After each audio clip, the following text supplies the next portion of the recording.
Good afternoon. My name is Brenda Lujan and I am from the Office of Sponsored Programs, and this is a workshop for UTSA grad students, and it's an introduction to grants and the system that we have in place here at UTSA. I'd like to start off with presenting what a grant is. Now, we're not talking about Pell Grants or any type of support for students. This is specifically to research grants, federal grants, to assist professors in their research and their investigations.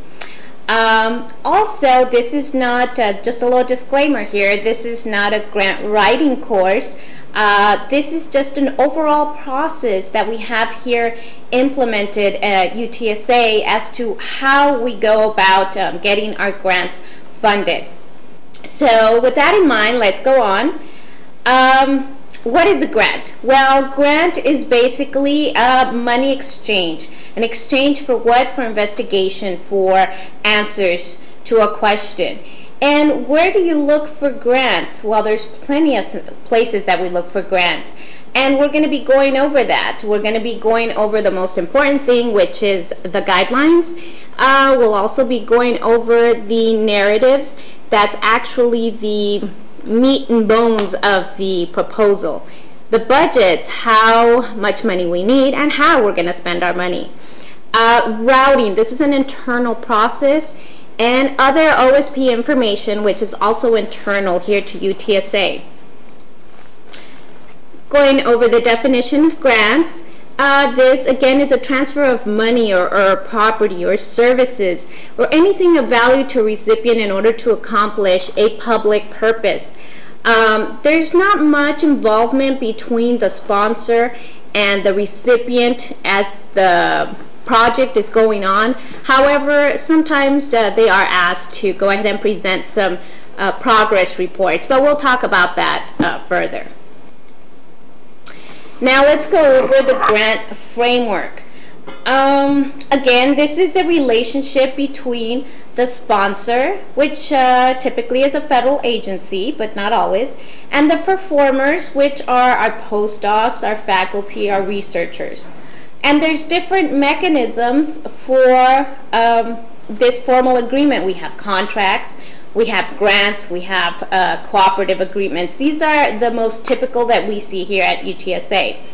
And they all have terms and conditions depending on the mechanism, depends how many more conditions you have. What of our funding sources? Like I said, we use a lot of federal funding, but we also have flow-throughs. We have state and local government funds. We have industry and private industries that also give us money for research. There's foundations, and of course we collaborate with other universities. Finding money. Where do you find research funding? This is probably one of the most comprehensive websites out there. It's called Community of Science. Hopefully you can see it's www.cos.com. This is a website that's updated daily. It's very reliable. There's more than 25,000 records representing over 33 billion in funding. You can find all sorts of available opportunities in all disciplines, from sciences, medicine, arts, and humanities. You can have fellows go in there, postdoc positions. They have equipment, acquisitions, capital, operating expenses, conferences, curriculum development, and they have travel. You can find just about anything in here, and you can do an online search and narrow down your search. I highly recommend you start here if you're looking for some funding opportunities. These are some other common funding sources. This is for more geared towards the humanities. We have the National Endowment for Arts, and you can Google that and find some more opportunities. We have the National Endowment for Humanities. NIH, National Institutes of Health, has a lot of health issues there, a lot of biology, chemistry. We have the Department of Education. You can find lots of good opportunities there. And some of our foundations, and I just listed a few on here, the Leakey Foundation, the Primate Conservation, Wiener Gren Foundation, Ford Foundation, but there's many, many, many more. You just have to go online and do some more research on that. For the STEM students, these are your science, technology, engineering, and mathematical students. We have one of the most common, at least common for me, it's the National Science Foundation, NSF. There's tons of opportunities. I highly recommend NSF for these STEM students. NIH, again, for your biological students, there's lots of medical opportunities on here. And the Department of Energy, also the military has a lot of other funding opportunities that you can look into. And here I have provided some of their websites so that you can do some research on your own. Okay, now looking into what these agencies are looking for. And here's a quick list that you can just keep in mind. They're looking for something that's new, something that's innovative, of course something that is relevant to the community, something that's unique. They want to know the competence of the investigator. And are you asking for adequate sources and resources? Do we have adequate resources here in the university? Complete literature search. They want you to know what you're talking about and what you're presenting. A reasonable budget, of course, no more, no less. You have to state how much money you need and what you need that money for.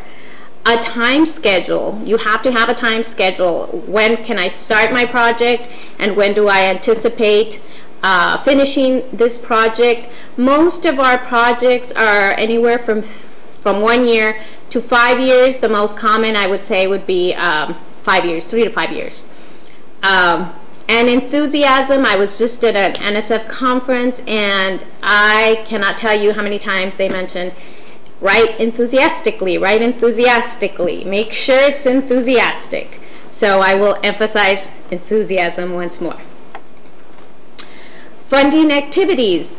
Again, this tells you or delineates a little bit more on what you want to do, whether it's research, whether you're looking for instruction or a public service, you're looking to obtain equipment, or this is a construction grant, or if you're a student, if you're looking for some sort of fellowship or postdoc opportunities, you can also find funding opportunities for this. This is probably the most important topic for me at OSP, because this is what my job entails, is looking at the guidelines. The guidelines is a set of instructions provided by the research agency telling you how they want the information, how they want their budgets, how they want your project narrative, how they want your bio sketch, your CV, and any other literature or any other information that they are requesting, and the information that they are not requesting that they do not want to see. So the guidelines are very, very important, and it tells you here eligibility. You may have a great idea, but you're not eligible. The deadlines you have to submit. You know, we're the ones that push the buttons, and if it's 2 seconds after 5 o'clock, that's it. It didn't make it, and there's nothing you can do about it. You'll just have to try again the next year, or whenever that opportunity opens up again. It tells you the mechanism for submission. Again, is it a contract? Is it a grant? Is it a cooperative agreement? So this delineates and defines everything that you need to know about the money that you're soliciting. It gives you all sorts of special requirements. Some proposals that I've seen have required tenure track professors only, or have asked that they're not on a tenure track. So it depends, but the guidelines must be read. They're a couple pages long, but it delineates everything that you need to know when you're about to submit. It tells you the restrictions and Again, the budget information is very important because there are, on many occasions, there are many cost restrictions that you may not be aware of. And this is just a sample, a very short sample of what a guide looks like. Most of the guidelines that I've seen have been anywhere between 20, actually no, anywhere from 2 to 100 pages. A lot of them have a lot of repetitive information, but a lot of them don't. They have very good information, and you must read every section, every component, every element of the guides. Again, this is a very nice agency that gives you the highlights. A lot of them will give you a checklist to go by at the end. We'll let you know, have you done this, this, and that? Okay, you're ready to submit. And keep in mind that a lot of federal agencies will not allow you to submit. You will not be able to push the button until some of these elements are filled out and completed. Okay, now to the idea, developing your idea. How do you start with your research proposal? Well, it starts with a lot of research. You have to do a lot of background research, a lot of investigation. You have to do a lot of literature review. And this actually is very helpful because it helps you identify how many people before you have already perhaps thought of your idea or have looked into it and have come up with some results. So you find the niche, if you will. You find the niche and then you fill in the gaps. And of course, this is all research that you'll be doing. Once you have done that, you have to really refine and focus your ideas. Sometimes you propose an idea and it's too broad, so you have to refine it and centralize your thoughts and how you're going to develop that data. And develop your preliminary data. You're going to obtain some information, write it down, and of course that's how your proposal begins, as you develop it. And here we go. Here's some ideas that have been jotted down previously. Start with a good idea. Investigate sponsors and programs. I would start with that. You know, let's see what's out there. Find your target. Create an outline. Once you create an outline that, and then you go and do some research, you'll be able to see what else is missing, or perhaps find the gap on there. Make contact. Who do you make contact with? Well, if you have found and identified a possible research agency, go ahead and make contact with them. At the end of the opportunities, most often, they have some program officer names, and they'll give you their phone numbers, their email addresses, and you can just, you know, send them an email, say, I have this idea, this is who I am, this is what I intend to do, is this feasible, is this not, and they'll give you feedback. They're pretty good about doing that. So I would highly encourage you to make contact with the research agency that you're trying to, that you intend to apply to. Be specific. I can't stress that enough. There's millions of opportunities out there. There's a lot of other students, a lot of other, a lot of researchers out there. So you really have to, in order to find the niche and fill in that gap, you have to be specific and add details. And work with others. Don't be afraid to contact your peers, your professors, your mentors, and let them know. That way, perhaps they can guide you. Another tip is to review other proposals. If you actually go into the federal agency websites, they actually have a site on there where you can review previously funded proposals.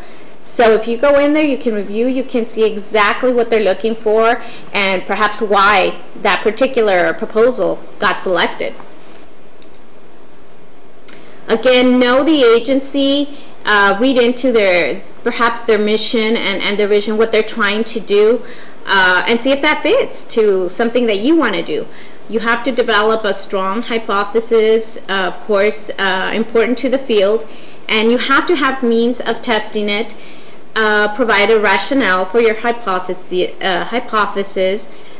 use a catchy title, but let it be detailed, not corny, just catchy, something that is going to grab the reviewer's attention.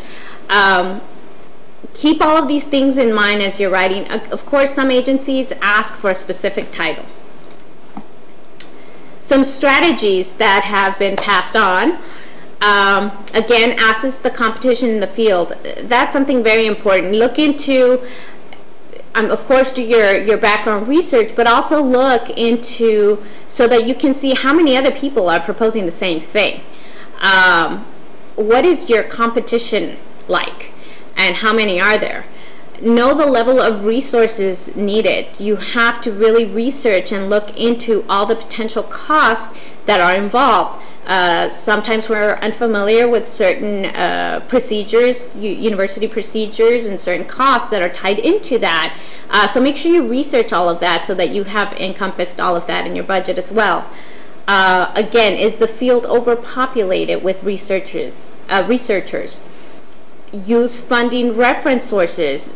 Look for different reference sources and different funding sources, actually, because they may be funding the same opportunity that you're looking into.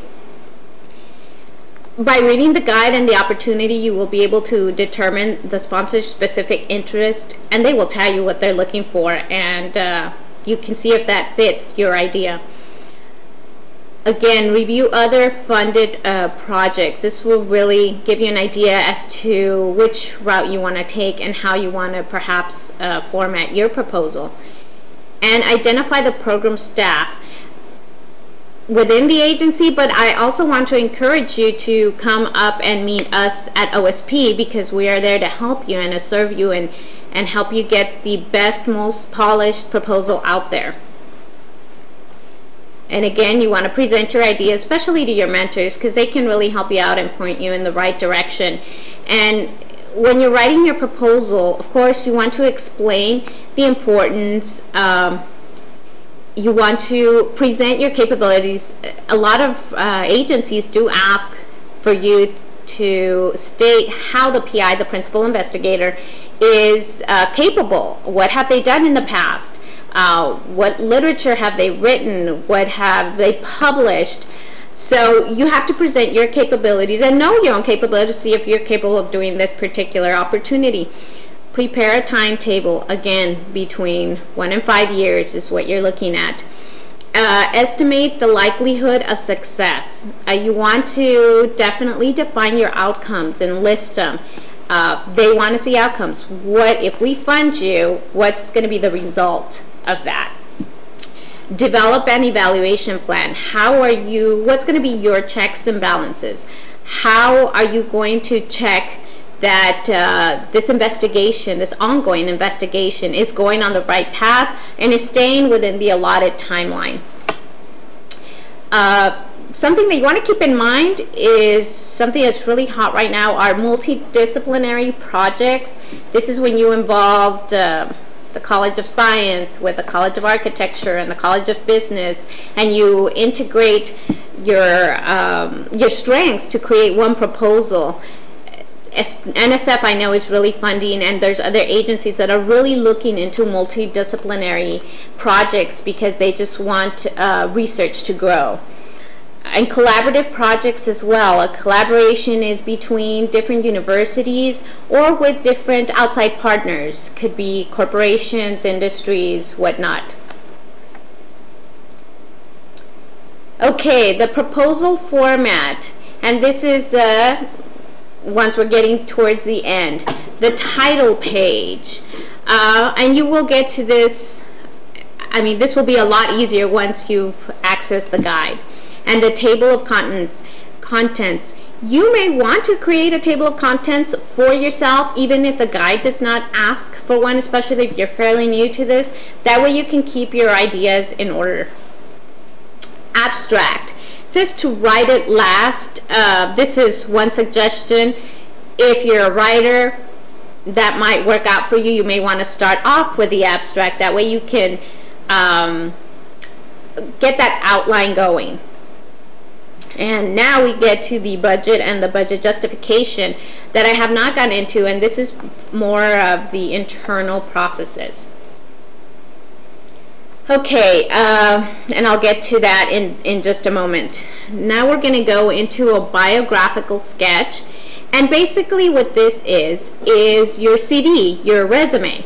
And typically, depending on the agency, they want a specific format for the bio sketch is what we call it for short. The most common that I can think off the top of my head, you have to state your education, your past employment, and then you get into your literature review, the 5 published papers. You have up to 10. And then they have what they call synergistic activities, which is basically your awards and your honors. That's limited. And your collaborators and your thesis, people that you've assisted in your thesis. This is typically limited from 2 to 4 pages. So if you've done a lot or you haven't, it's limited. Everything is limited with page limits. The support, the current and pending support, you have to tell them what agency has funded you, for what period of time, for how much, and the amount of effort that you have put into or you asked to put into that project. Resources, you want to state what is in-house. What does UTSA have for you?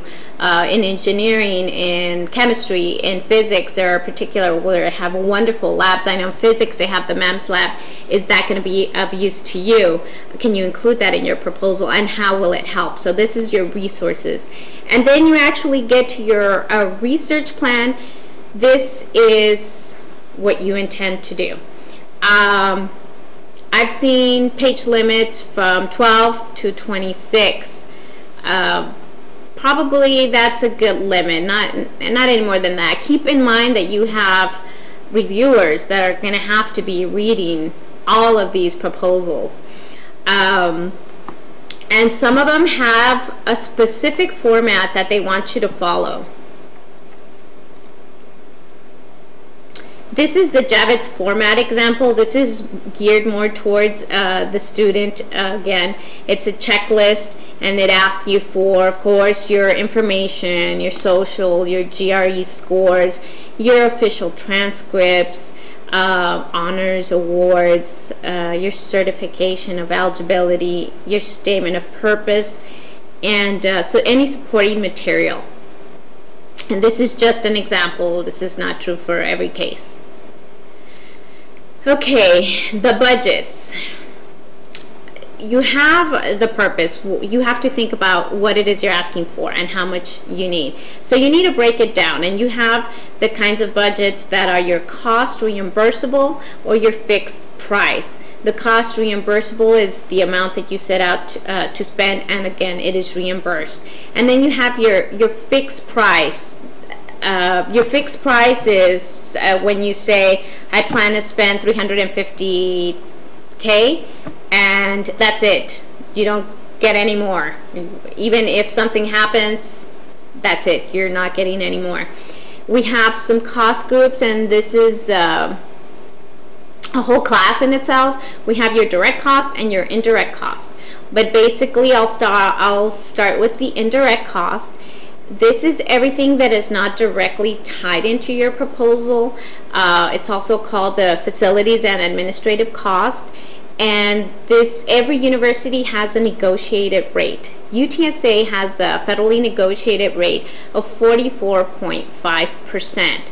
So that means that 44.5% of the funds that you solicit will stay in-house within the university. And that is distributed accordingly for all the internal expenditures that it takes to get a proposal going and funded.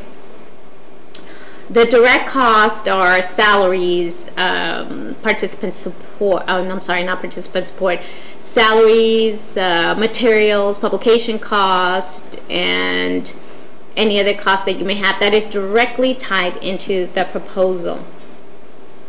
There's this cost sharing. What that means is that the university is going to put up a certain amount of funds, and the agency is going to fund the remainder, or vice versa. we try to discourage cost sharing, not discourage it, but it's not something that's feasible at this time, perhaps at a later part. And these funds have to come out of your department, so your dean and your chair have to sign off on that. And there's a very long procedure that we have to go through. There's some documents that have to be filled out, account numbers that have to be provided, and you have to be specific as to where those funds are coming from and what they would be used for. For example, if somebody wants to cost share their salary, that would be one example of that. These are the elements that are in the budget. We have personnel, and this is everybody who's being funded a wage within the project. So we usually have our PIs in there, our principal investigators, our co-PIs, those that will be assisting. And we have an internal budget template that takes all of our benefits into account, our fringe benefits, and it's been pre-calculated. We have formulas in there, and we ask for that to be used, and that has to be used internally for every proposal submitted.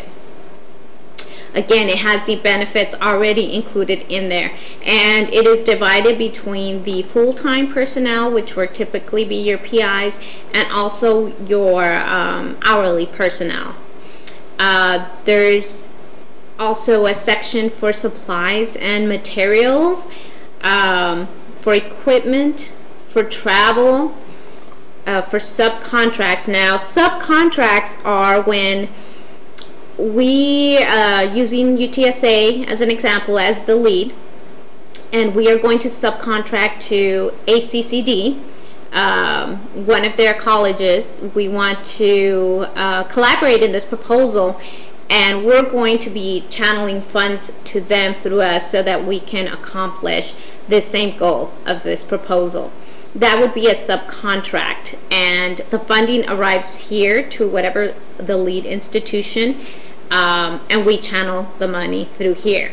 Now, a consultant would be an outside entity or person who comes in to do very specific work for this particular project.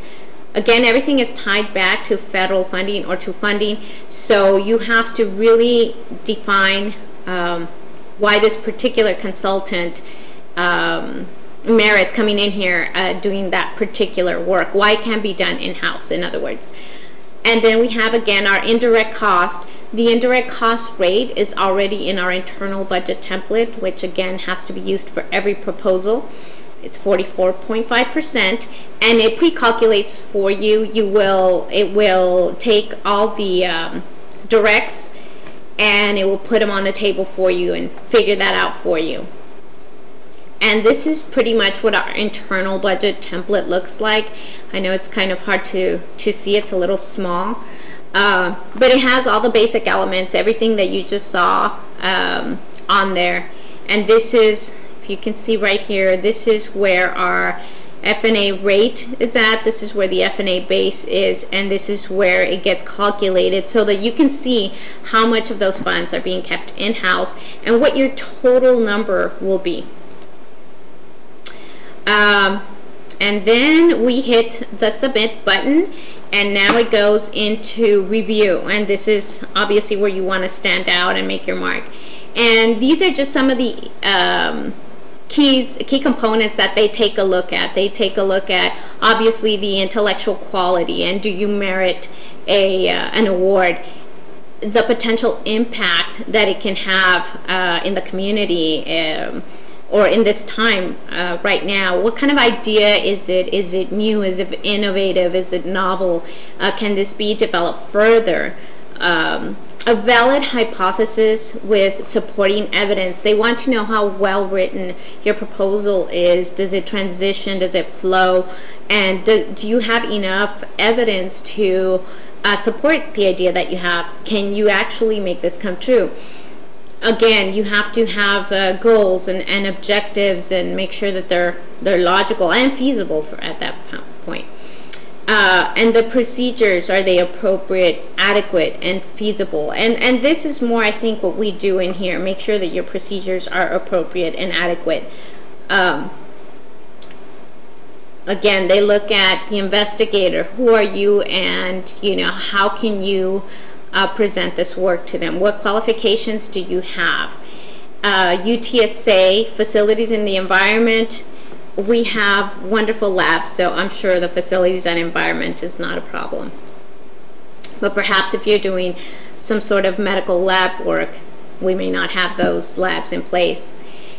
Okay, and what do you do if you're not funded? No, you do not cry. You just learn from your mistakes, and you can actually resubmit some proposals. You're able to resubmit them after you have made all the corrections.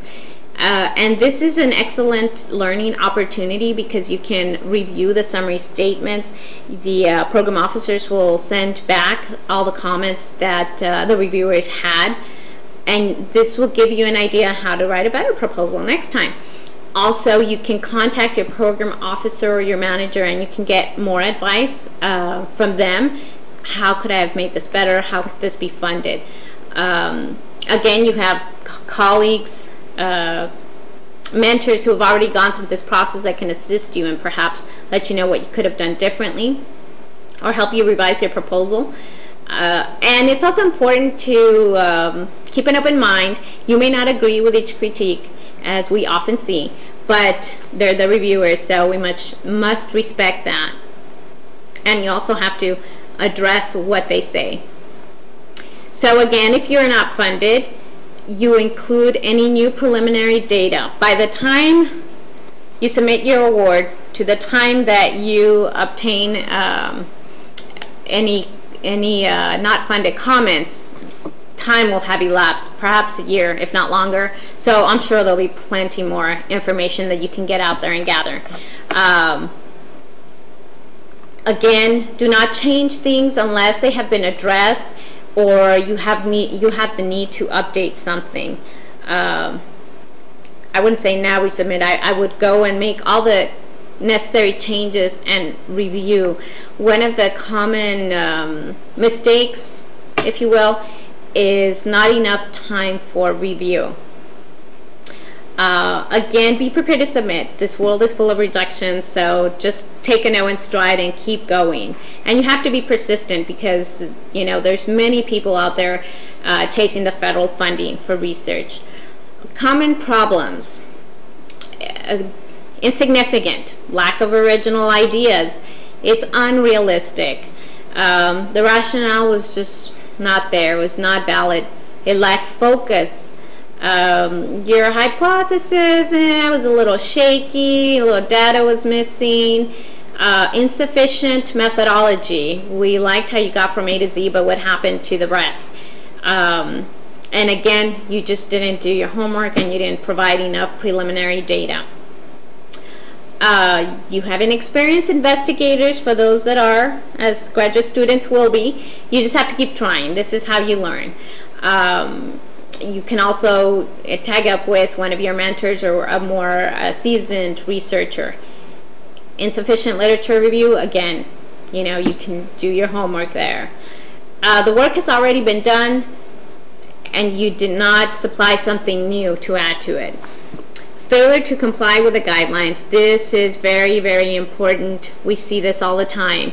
The guidelines do have formatting restrictions, they have font restrictions, and basically you want to turn in something that you would at a graduate level. Think of yourself as a professor, would you accept this work? First of all, is it legible? Does it transition? I mean, just grammatically, is it a good proposal, well written? And then you also have to analyze, the content. Is it really what they want to fund? But a lot of these little details, like, for example, the biosketch.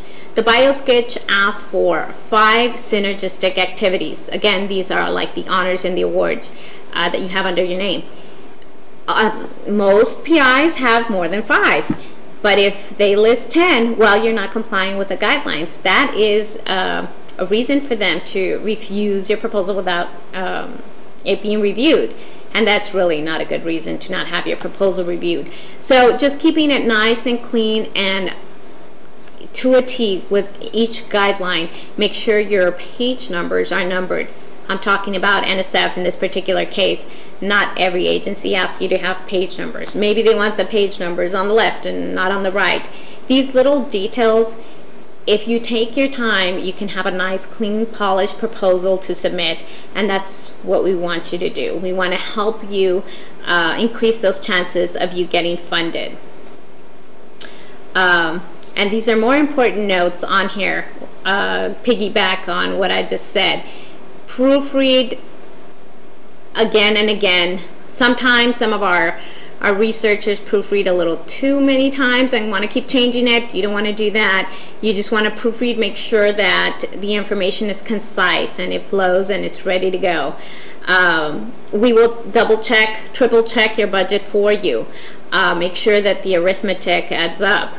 You have to also, especially if you're new to UTSA, make sure you know our internal procedures, because again, there might be a form that you're lacking and that form requires a signature, and the only person that can sign that for you happens to be out of town that day and it's due that day. So it's important to take note of these things. That way we can assist you, because if the signer's not here, there's not much that we can do about that.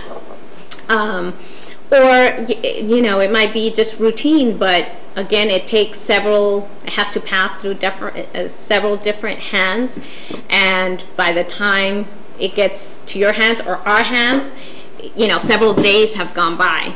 So keep all of those things in mind. Know the internal process. Call people, find out, investigate. We ask that you submit everything, every proposal 5 days in advance. That's 5 days before the deadline. Every deadline is different. It could be at different times of day. A lot of them are at midnight, and no, we do not stay here till midnight to push the button. 5 o'clock is the deadline in that case.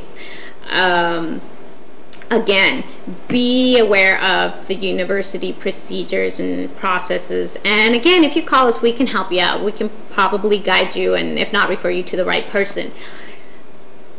It has on there, submit the required number of copies. Believe it or not, some people still accept hard copies that you have to mail. Most of them are done through the web, thank God. But again, we definitely ask you to review that. Meet the deadlines.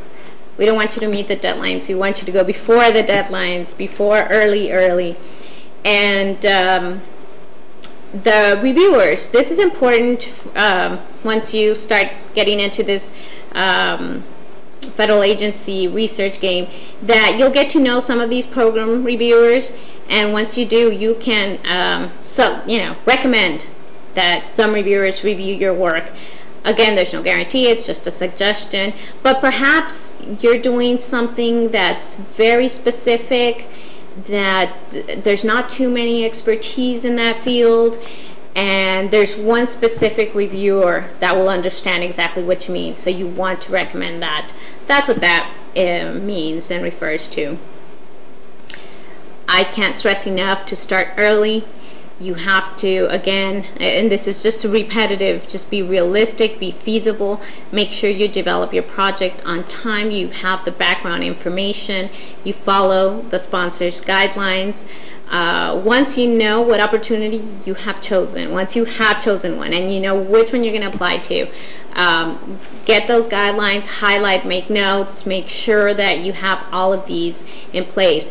There's something else that you have to take into keep in mind, is that when you're uploading all of these documents, sometimes they're different documents, you separate them, you upload them individually, something happens, or it's unclear, or there's 23 million places for you to upload, and it won't accept it if you don't put it in the right place. So there's just a lot of little nuances here and there that you are unaware of, especially if you've never submitted to this agency before.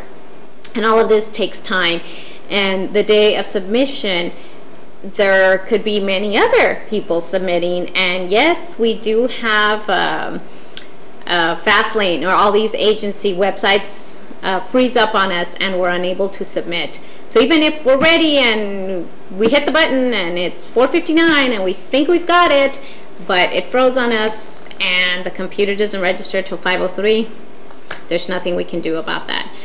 So again, submit early. Submit early, submit early, start early. Make sure you do your homework, get all that research out of the way, get your preliminary data ready. Write clearly and concisely, have someone help you out, review your work, be positive, sell your idea. Something that you want to keep in mind is, what are your strengths? What is the strength of your proposal? Now you have to get outside the box and excuse me, put yourself in the shoes of the reviewer. Why would you think this is a grand proposal and you want to fund it? What are the strengths? And what are the weaknesses too? There are strengths and weaknesses, and somebody jokingly said, if you can't find any weaknesses in your proposal, that might just be it. So there's definitely weaknesses there. Identify them, and maybe this can help you polish your proposal. Again, organize your information. If you start early, you develop everything, you gather enough information, I think you'll be fine. And again, you can always call us and contact us at OSP, and we will be more than happy to guide you and provide you any type of information that you may need. And this is also for you. You need to check the budget arithmetic too. A lot of proposals do have a limit, so if you can only ask for $10,000 a year, not a penny more, you have to make sure that everything was calculated appropriately. The final documents, again, should be readable. Sometimes you send me a document and you may look at it great, but when it comes to me, I have some unidentifiable language that I can't read, so something happened there in the transfer. So we just want to make sure that everything is clean. Be sure that the sections are easily identifiable. Not only that, but make sure that the font size is correct. It's not too large, it's not too small. Typically it's about 11 times Roman is what they ask for, or Arial. Arial is a common one. Edit to simplify and clarify, not to change, just to clarify. And again, ask colleagues, ask for some help. Now here we're into the routing and the submitting portion, and this is internally. Why do we have this system? We have this internal database. It's called Cayuse, and this is where we keep all of our proposal submissions. Everybody who submits a proposal, it goes in there, and the reason is because we might need to access this in the future.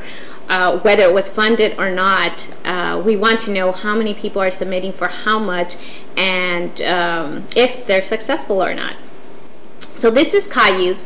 You will get your own profile. Again, you call us and we will set that up for you or assist you in getting this set up. And then you can sign on with us and we will teach you on how to use this system. And this is also an electronic proposal submission. What that means is that all the signatures that you need will be obtained electronically. So your chair, your dean, your research associate dean, whoever needs to see your proposal will, and they will approve it. And once it is approved by them, then we receive it, we review it, and if everything's good to go, then we submit it. If not, we will send it back to you for any modification needed. And again, this is our electronic routing process. This is a more in-depth class can be obtained if need be. Actually, you will need to get some sort of guidance here. And again, just call us and we'll guide you through that, and we'll let you know the elements that are needed. And now, finally, we describe what I do, which is pretty much everything that I've talked to you about before. But we help you. We're here. This is customer service. We're here to help you, again, submit the most successful proposal that you can. And we double check your work. We don't review narratives because that's very specific to the field, and we're not the experts in that. What we do is we check for formatting. We make sure that the guidelines have been met so that your proposal will be reviewed. Of course, we need time to review, which is why we ask you to please submit early. We assist you with budget preparation. We review the guidelines and the regulations. We review your proposals to submission to assure. We have to make sure that we are complying with federal laws, with state laws, local laws, and again, university laws and policies. And we help you obtain the necessary signatures at the university level. We also have DRAs, which are Department Research Administrators, that are in the department to help you out. But any questions, you can definitely come to us so we can help you with that proposal. Here is some contact information. This is me right here. I am Brenda Lujan, and again, you can call me for any question. And I think that's the wrong information, but my email is correct, so you can always email me and ask me any questions. I'll be more than happy to help you. Again, I'm Brenda Lujan from OSP. Thank you so much for your time.